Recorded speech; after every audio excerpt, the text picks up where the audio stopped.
So,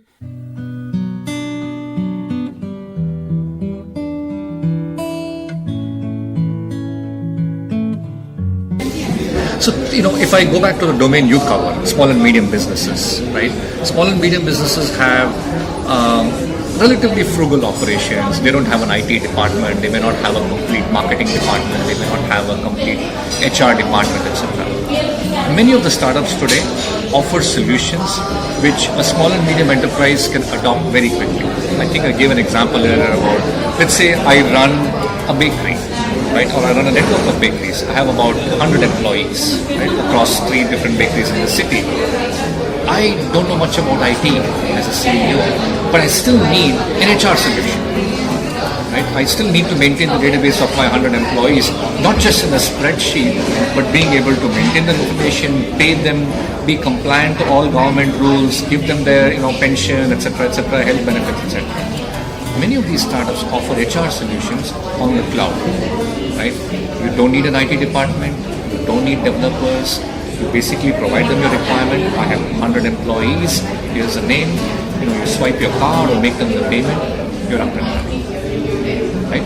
That's the power of the cloud today, which is helping SMEs. Let's say you want to build a manufacturing, retail solution, right? Logistics solution.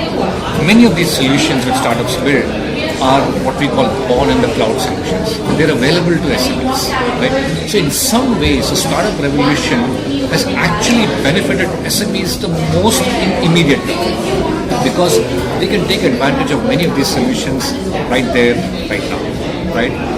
You take across all the functions, whether it's finance, HR, manufacturing, design, right? 3D printing. Many of the design solutions with 3D printing, the SMEs can prototype very quickly. Many of the startups help you build visualization solutions. Take your design flow, connect it with that, and then you're able to visualize it in the cloud even before 3D printing it and not buying a single piece of hardware. Right? So it's actually benefiting this sector probably a whole lot almost immediately.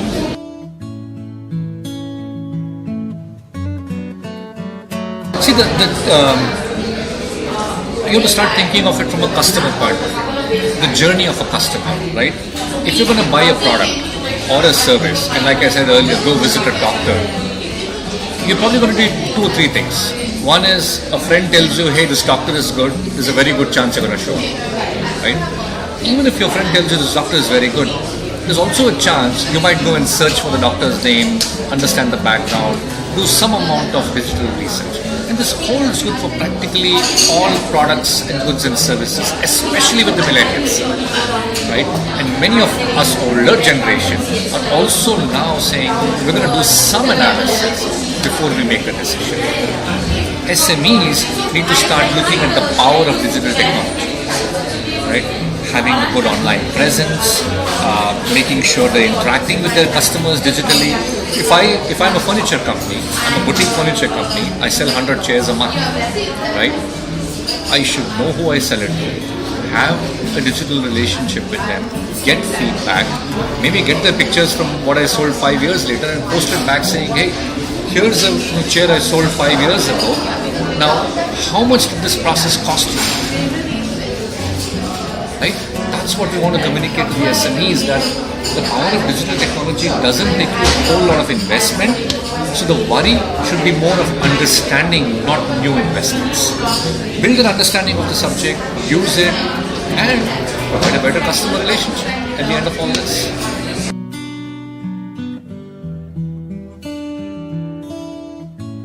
So the manufacturing can benefit from IoT quite significantly, simply because they may not have large manpower, right, to man their thing.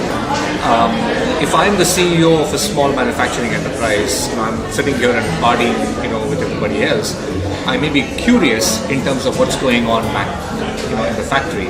I may not have a very strong network of managers, etc. I could start with digital technologies and watch what's going on. That's good, very easy, you can watch, put cameras.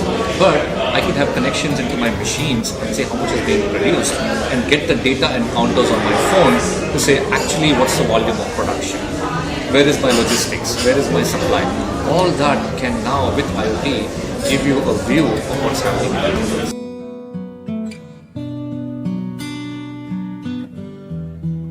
Oh, startups, we're engaging with startups. Feels like 24/7, but almost all days of the week.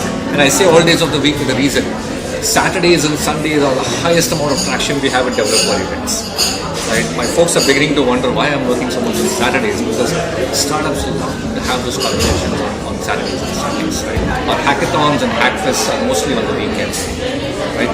Almost every day, I think we have an engagement somewhere in the country with a startup. Either it's technological, or helping them with business, or helping them with content, or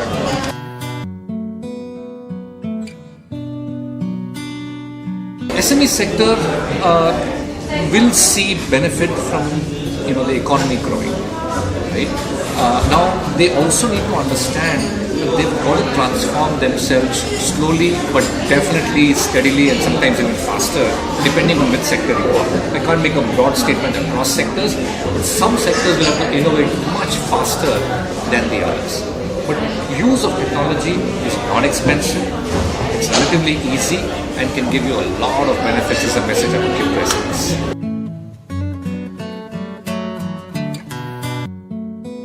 Digital, right? I think the last few months have shown why we need to be digital.